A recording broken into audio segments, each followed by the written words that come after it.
السلام علیکم۔ آج ہم آپ کو نماز مسافر یعنی مسافر کی نماز کیسے پڑھی جاتی ہے اور کہاں پڑھنے کا حکم ہے اس کے بارے میں بتائیں گے۔ مسافر وہ شخص ہے جو کم سے کم 57 میل کے سفر کے ارادے سے اپنی بستی سے باہر نکل چکا ہو۔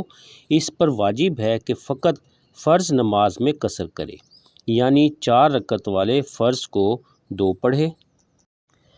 اس کے حق میں 2 رکعتیں ہی پوری نماز ہے۔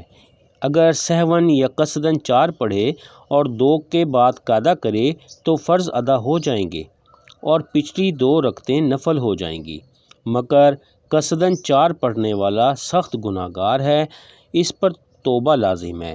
اگر مقیم مسافر امام کے پیچھے نماز پڑھے گا تو امام کے سلام کے بعد وہ اپنی 2 رکعتیں پوری کرے گا، مگر ان 2 رکعتوں میں فاتحہ نہیں پڑھے گا بلکہ بقدر فاتحہ خاموش کھڑا رہے گا اور باقی معمول کے مطابق ادا کرے گا۔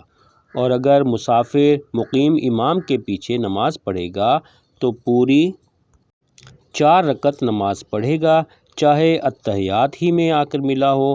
مسافر جب تک واپس اپنی بستی میں نہ آئے مسافر ہے، اور جس شہر یا بستی میں جائے اگر وہاں 15 روز سے کم رہنے کی نیت ہو تو قصر پڑھے۔ قصر صرف 4 رکعت والے فرضوں میں ہے، سنت و وتر میں قصر نہیں۔ سفر میں سنتیں مکمل پڑھی جائیں گی۔ ہمارے چینل کو لائک کریں، شیئر کریں۔ اگر آپ نے ابھی تک ہمارے چینل کو سبسکرائب نہیں کیا تو برائے مہربانی سبسکرائب ضرور کریں تاکہ ہر نئی آنے والی ویڈیو آپ کو فوراً مل سکے۔ دعاؤں کی درخواست۔ جزاک اللہ۔